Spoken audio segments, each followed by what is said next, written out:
Ma'am, this area is for our clients. I'm aware. This is a private facility. You have an aircraft on the ramp? Yes. I'd like to board. What's your name? Vivian Marsh. Here's what I think. That bag isn't yours. Save us time. Tell me now. I'd like you to note the time. Problem? Says she owns a jet, no ID. Read the manifest first. Back him up. Note the time. You'll want it later. They cuffed her beside the jet. The plane had been waiting on her signature all week.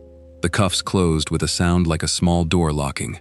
Steel against the wrist, cold in the white terminal light, and around the marble column a dozen people went very still. A flight crew froze halfway down the air stairs. A businessman lowered his phone, and the woman in the plain gray coat did not pull away, did not raise her voice, did not do a single thing they expected her to do. She only looked at the officer tightening the metal and said, quietly, "Note the time."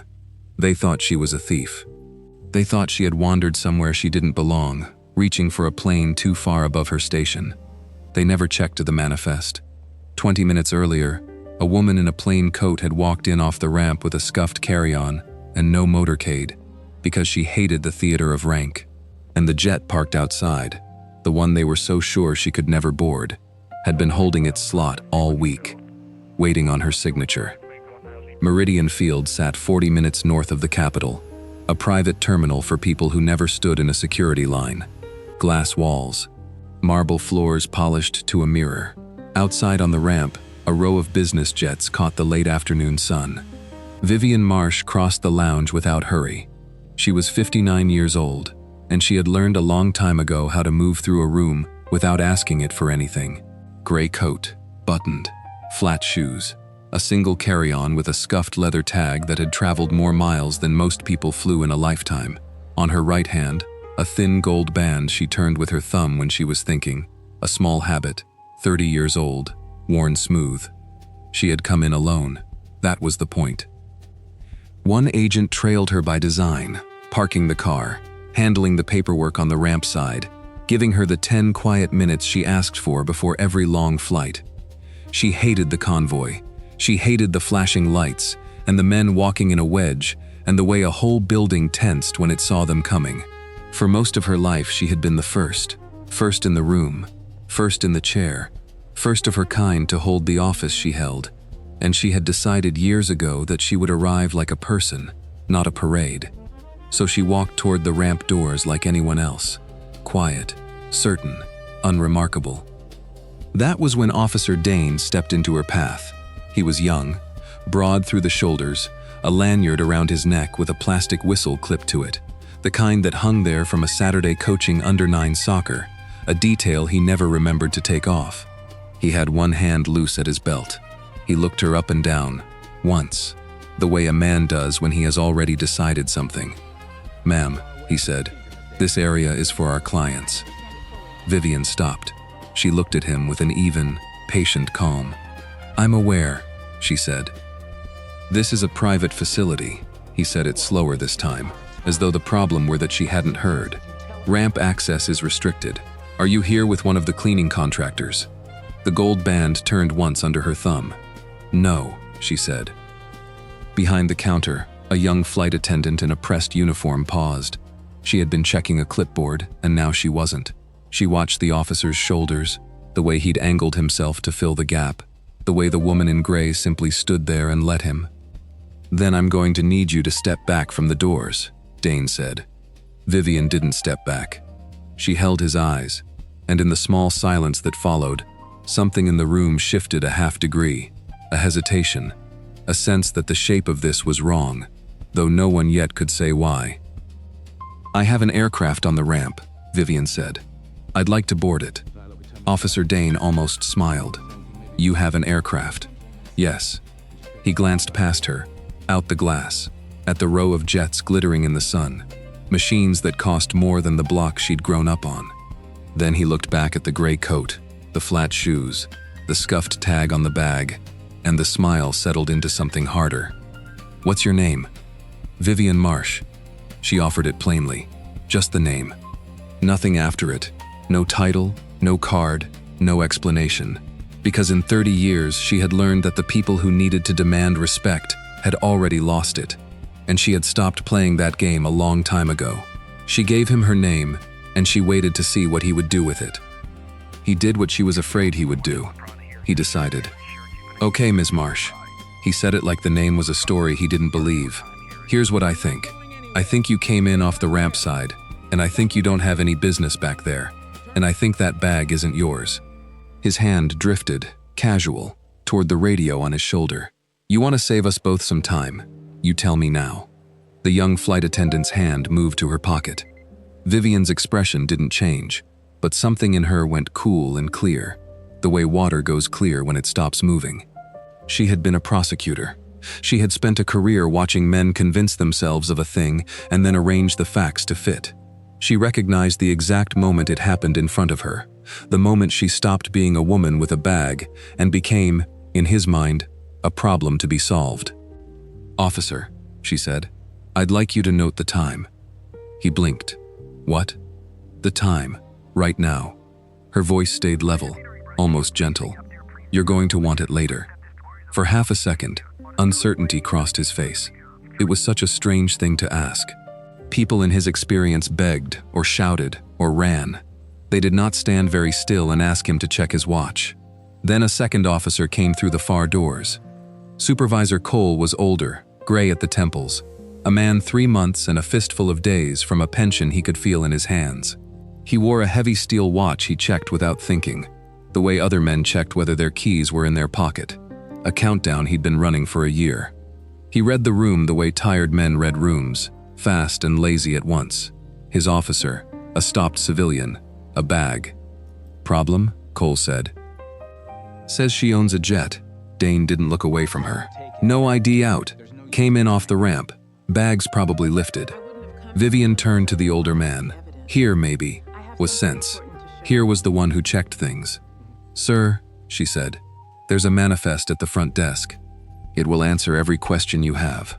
All I'm asking is that someone read it before this goes any further."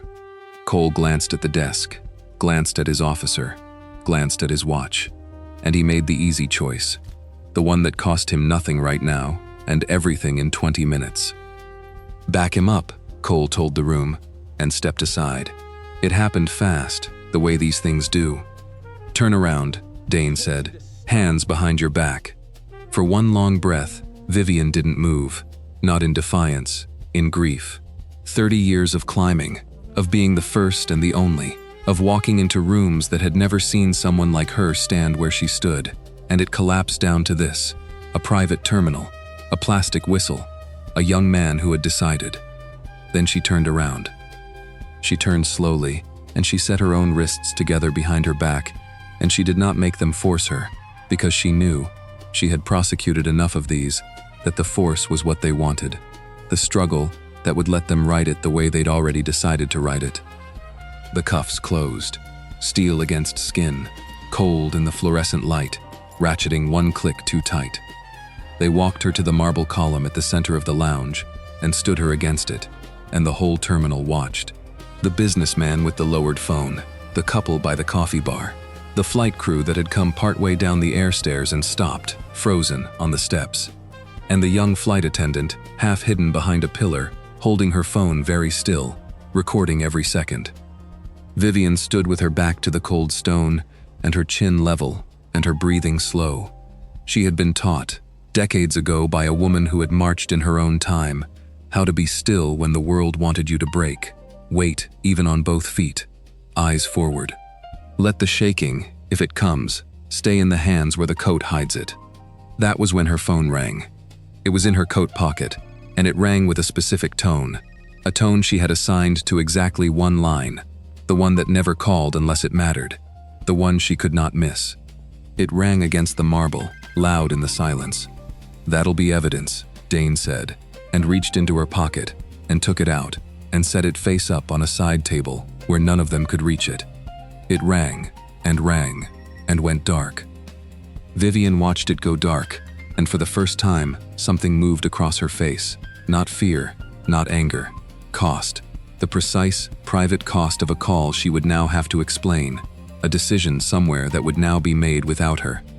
Note the time, she said again, quietly, to no one, and to everyone. Behind the front desk, the operations manager had come out of his office. His name was Voss, and he ran Meridian Field, and he had been running it long enough to know the difference between a busy afternoon and a wrong one. He'd heard the phone ring. He'd seen the crew stop on the stairs, and now he was looking at a woman cuffed to his lobby column, and every instinct he'd built over 20 years was telling him to slow down and look closer. "What's the name?" he asked. "Says Marsh," Dane answered, not turning. "Vivian Marsh." Voss went still. He walked back behind the desk. He pulled up the afternoon's operations on the screen, the aircraft on the ramp, tail number, slot, the flight plan that had been sitting in his system for 6 days with a hold on it. A hold at the highest priority his little terminal had ever processed. He scrolled to the passenger line. He read it once. He read it again. The gold band, the scuffed tag, the plain coat, the reason she had no motorcade. "Oh no," Voss said, very softly. He came out from behind the desk faster than a man his size should move. Out on the ramp, through the glass, the aircraft's own crew had already stepped down onto the tarmac and were walking toward the doors. The captain in front, jaw tight, because a flight crew knows exactly who is on their manifest and exactly what it means when that person is 20 minutes late to a hold at the top of the priority stack. The captain pushed through the door. He looked at the woman against the column, and whatever color was in his face went out of it. Behind him, a young first officer lifted a handheld radio, keyed it, and said 2 words that carried across the marble like a drop in pressure before a storm. "Principal secured?" Static. Then a voice, clipped and urgent, from somewhere out on the ramp. "Negative. Where is the principal? Where is the detail?" Officer Dane heard the words and didn't understand them yet, but Cole did. Cole had done 29 years, and those 2 words, principal, detail, belonged to a world he'd only ever seen on television. A world that traveled in wedges of men with earpieces. A world that did not come to Ardsley County. Cole's hand went to his watch, not to check the time. Just to hold on to something.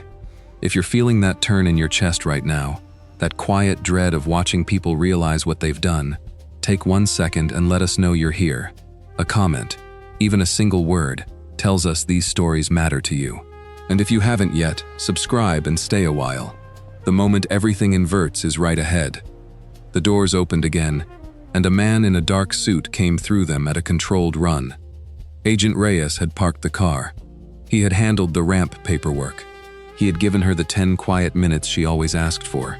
And when the call she couldn't miss had gone unanswered, he had done what he was trained to do. He had come looking. He crossed the lobby, and he saw her against the column, and he stopped so hard his shoes squeaked on the marble. "Ma'am." His voice cracked on it. "Ma'am, I am so sorry." He turned to the 2 officers, and when he spoke again, his voice had gone flat and formal, the voice of a man reciting something he could not believe he had to recite. "You are holding the Attorney General of the United States." The words went out across the terminal, and everything stopped. Not slowly, all at once. The kind of silence that has weight, that presses on the ears. The silence of a dozen people recalculating everything they'd watched in the last 20 minutes, and understanding, in the same instant, exactly what it was. Officer Dane's mouth opened. Nothing came out. He looked at the woman in the gray coat, cuffed to the column at his direction, and the certainty that had carried him all afternoon simply left him, and there was nothing behind it. The whistle on his lanyard swung once and went still. "That's..." he swallowed. "That's not..." She didn't have any ID out. She didn't say, "I gave you my name," Vivian said. She said it without heat. That was the terrible part. For him, there was no triumph in it, no anger, just the plain fact, laid down in the quiet. "I gave you my name, officer, 3 times, and I asked you to read the manifest, and I asked you to note the time." She turned her wrists slightly in the steel. "You decided who I was before I finished saying it. You've been deciding all afternoon." Voss was already there with the cuff key in his shaking hand, and Reyes took it from him, and the steel came off her wrists in the fluorescent light. She rolled her shoulders.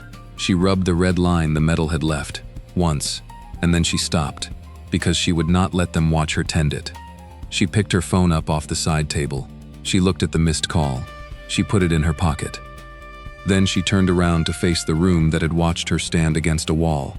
Supervisor Cole found his voice first, because 29 years had taught him that the only thing worse than a disaster was a disaster with no one talking. "Ma'am, Madam Attorney General, I want you to know my officer acted in good faith, and I'll put my badge on it that he..." "Don't." One word. Quiet. It landed harder than a shout. "Don't put your badge on it," Vivian said.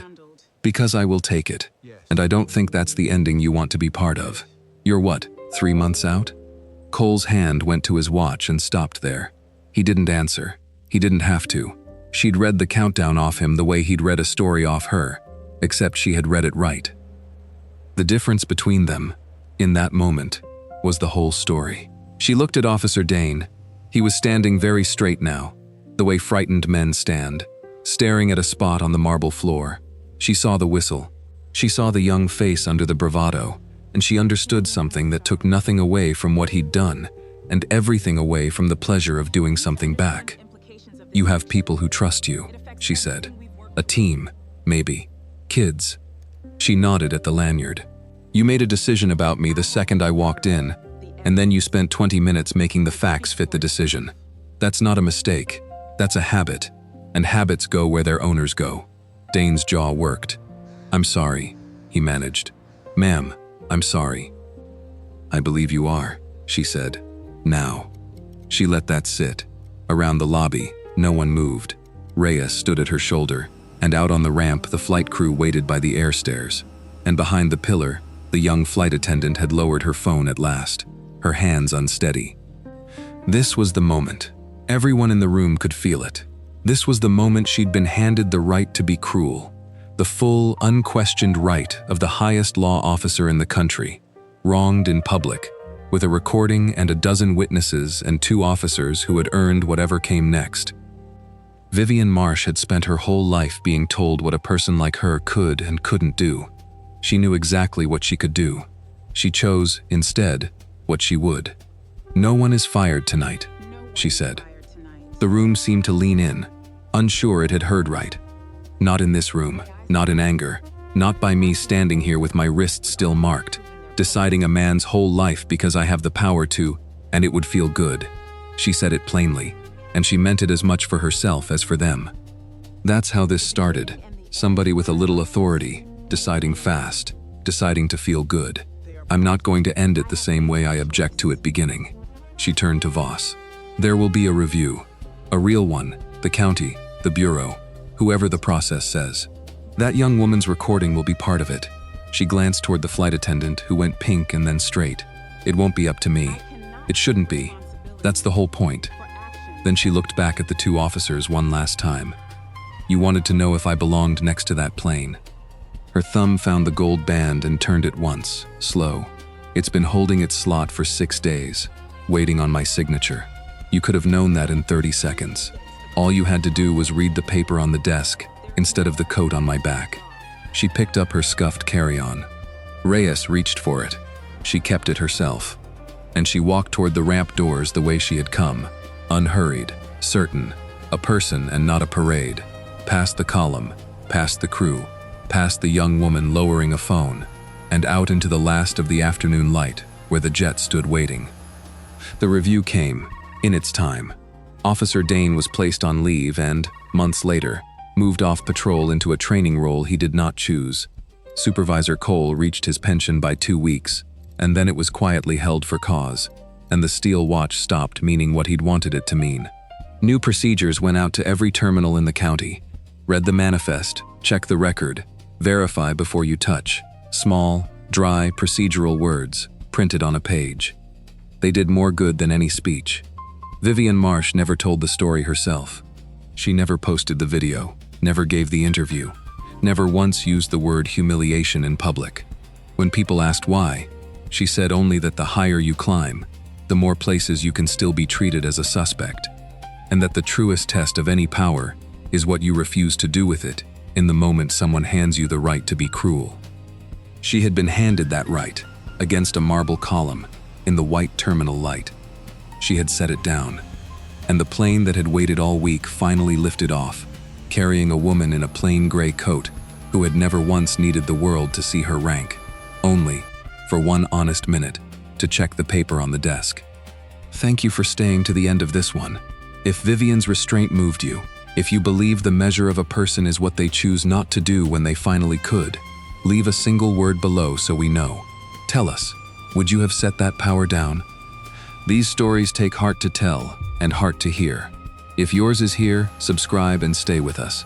There's always another quiet act of dignity waiting, and we'd be honored to have you in the room when we tell it.